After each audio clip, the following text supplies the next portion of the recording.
Now we're going to talk about motions in the sky, what you can see in a day or a month or a year.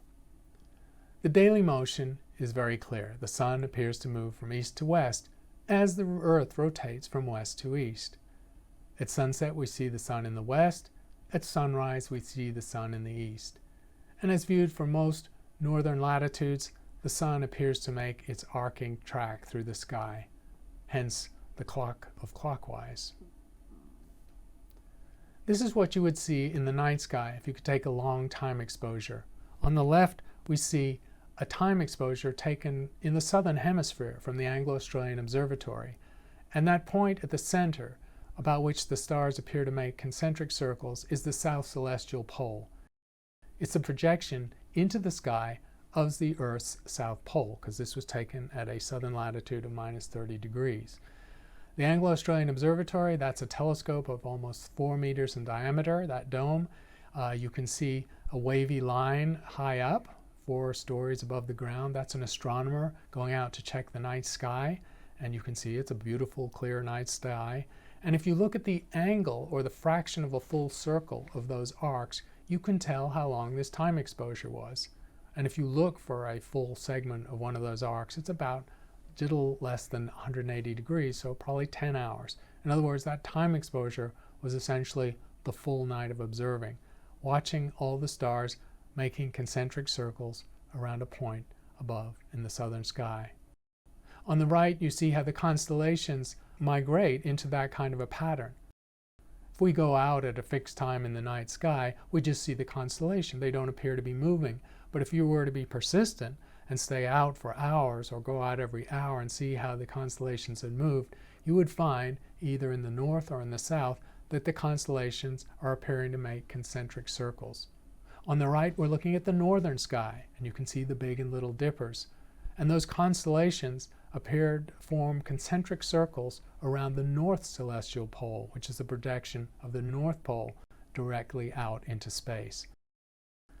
And so these are the familiar star motions that any ancient culture would have seen, and they would have kept track of as part of their timekeeping and their navigation. Here are some animations to show the same thing. Beautiful patterns that can be seen anywhere. The one on the right obviously is taken at a high northern latitude where the aurora borealis is also weighing in. Beautiful illuminated sheets and curtains of ionized gas in the upper atmosphere caused by high-energy particles coming from the sun and interacting with our atmosphere and the star trails above them. These are beautiful patterns and not that hard to take actually with modern cameras or telescopes. So the daily motion, as seen from the Earth, stars appear to rotate around us every 24 hours. And this is what it looks like. But of course, in fact, what we know is that the Earth spins relative to a backdrop of stars, but in the second part, it's just the same if the stars were rotating around us. You can see it's just a difference in perspective. So you can see that ancient cultures would naturally have thought that the Earth was stationary and the stars were moving around us rather than the other way around. The path of the sun is 23.5 degrees tilted from vertical, because the Earth's spin axis is tipped from its path around the sun by 23.5 degrees.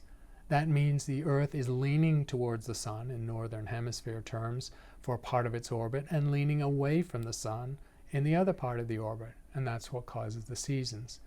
So the sun shifts in its highest position in the sky and its position of rising and setting relative to due east and due west in the way that you can see here. Here's the track on the winter solstice as seen in the northern hemisphere, and then 6 months later you see the track on the summer solstice. When the northern pole is pointing towards the sun is at a higher angle in the sky, more direct illumination, more heating, summer. The path of the stars is also reflecting the orientation of the Earth, and it really reflects the spin of the Earth relative to the equator of the Earth. Remember, the North Celestial Pole and the South Celestial Pole don't have any fixed location. They are simply the projection of the Earth's spin axis into space.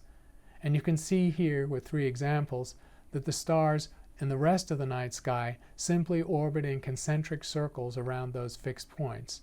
as we sit on a spinning globe referencing the stars around us, which are not moving. And so, some stars rise and set, as you can see for the middle example, and at the extremes, stars in the far north, near the north and south celestial poles, neither rise nor set, but make circles around the sky, around that celestial pole position. The Earth is also rotating, of course, and that's what gives rise to all these phenomena. And the speed of rotation depends on where you are. We don't feel like we're moving, something we'll get to in another topic. But here are the motions in kilometers per hour, depending on whether you're at a northern latitude, or at the pole, or at the equator.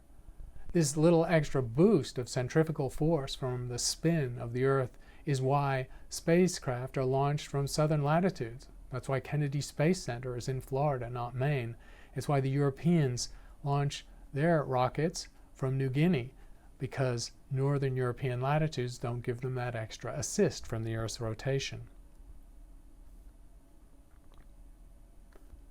So in daily motion, we can define the north and south celestial poles, the points in space directly above the Earth's poles, and we can define the celestial equator, which is the line in space directly above the Earth's equator, just its extension out into space.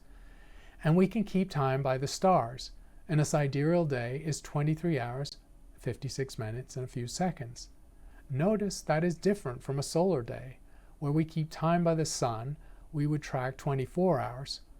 So the sidereal day, or time kept by the stars, is slightly 4 minutes shorter than the solar day. It's worth looking at why this is. In everyday life, we keep time by the sun. Astronomers, however, keep time by the stars. And the sidereal day is shorter than a solar day, which means the stars rise and set 4 minutes earlier each day. In this animation, we can see how that arises.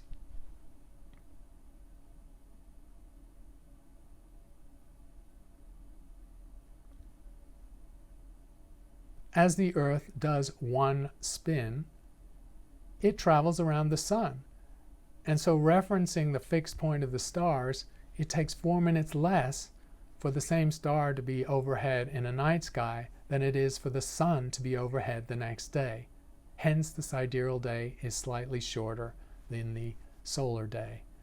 Every star rises or sets 4 minutes earlier each day. 4 minutes times 365 days gives you 24 hours. And that's why all the stars in the night sky rotate completely through our sky relative to the sun in a year. The Milky Way is a different orientation entirely. It's referencing a much larger object, the system of stars that we occupy, called our galaxy, the Milky Way. The solar system is located 2/3 of the way out on one spiral arm of the Milky Way.